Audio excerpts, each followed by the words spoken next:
This is the story of a boy who became the youngest person executed in 20th century America, a child sacrificed to fear, injustice, and racism. His name was George Stinney Jr. He was only 14 years old. It happened in March 1944 in a small segregated town called Alcaloo in South Carolina. Two young white girls were out on their bicycles, picking wildflowers. On the way, they stopped and spoke to two black children, a brother and sister. "Do you know where we can find maypops?" they asked. The children didn't know. The girls rode off. The conversation ended. By evening, panic gripped the town. The girls hadn't come home. Search parties formed. Lanterns in hand, the townspeople combed through the night. The next day, the bodies of both girls were found in a ditch near the railroad tracks. Their bikes lay nearby. The town was devastated. And soon, that grief turned into rage. At first, police suspected the girls had been assaulted, but the autopsy revealed no sign of sexual violence. There were no eyewitnesses, no murder weapon, no solid leads, just immense pressure to find someone to blame. And so the police turned to the easiest target, George Stinney Jr., the 14-year-old black boy who had spoken to the girls. He was arrested, along with his older brother. The brother was released, but George was kept behind. What followed was one of the most shameful episodes in American legal history. George was interrogated alone. He was denied a lawyer, denied access to his family, beaten until, according to police, he confessed. There was no written confession, just a handwritten note by one officer claiming George admitted to the murders and hid the weapon near the bodies. But that weapon was never found. When George went to trial, it lasted just a few hours. His jury? All white. His lawyer? A white man seeking public office who didn't call a single witness, didn't challenge any police statements, and didn't demand the murder weapon. The case made no sense. Some police claimed George acted in self-defense. Others claimed he stalked the girls into the woods and killed them. They said he dragged their bodies 1,000 feet.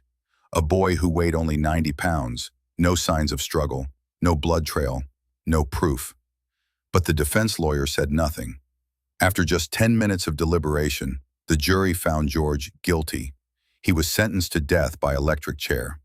No appeal, no mercy, not even a final visit from his family. On June 16, 1944, George was executed. He had kept a Bible with him in prison. He maintained his innocence to the end. When the time came, George was so small, he didn't fit the electric chair, so they made him sit on that Bible. The straps slipped off his tiny limbs. When the current hit, his body convulsed. The mask fell off. His face was visible as he died. He was only 14 years old. 60 years later, in 2004, a local historian named George Frierson began to investigate. He found a case full of holes, no RIAs. 60 years later, in 2004, a local historian named George Frierson began to investigate. He found a case full of holes, no real defense, no appeal, and no justice. George's sister, Amy, spoke up. She had been with him the entire day. He couldn't have done it. But no one had asked her back then. Two other siblings also came forward. A pastor who found the bodies said there was no blood in the ditch, which meant the bodies had been moved. George could never have done that alone. In 2013, George's family formally asked for the case to be reopened. And in 2014, the court listened. Amy testified. Evidence was re-examined. Most of the original jury, police, and records were long gone. But what remained was clear enough. George had been denied a fair trial. His confession was likely forced, and the justice system had failed him completely.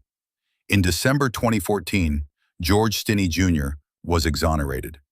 Justice, delayed by 70 years, finally came. But George was long gone. And the two girls who lost their lives that day, their real killer was never found. They too were denied justice. This case is more than a tragic mistake. It's a reminder of what can happen when a society lets fear outweigh truth and lets racism override justice. George Stinney Jr. was just a child, and his story still echoes.